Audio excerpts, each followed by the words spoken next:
आणि जो मात्र शोषण करत असेल त्याला ढेकणाच्या वृत्तीचं समजावं, ढेकणाच्या वृत्तीचं समजावं. एवढा अभेद्य असणारा हिरा आहे, पण तो हिरा पाहता पृथ्वीचे मोल थोडे ऐसे अनर्ग रत्न चोखडे असा असणारा हिरा देवा तो का म्हणे तोच हिरा आणि घनक आहे निवडे पुरा तोच हिरा.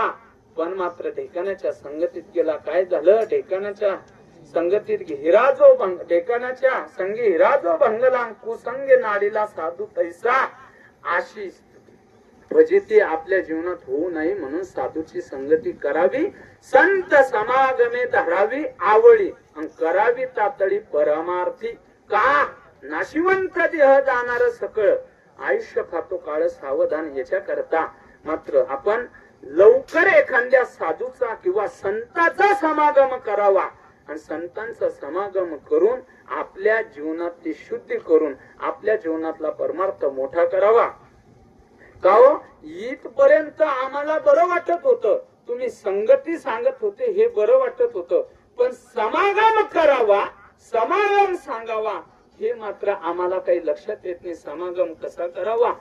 समागम कसा करावा?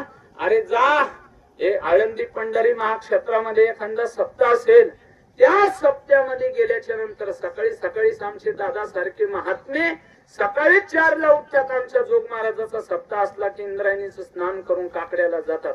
काकडा संपला की गाथा ज्ञानेश्वरी भागवत या ग्रंथाचं पारायण अर्थात नित्यनेम करतात. नित्यनेम झाला की मात्र गाथा भजन असतं 10 ते 12.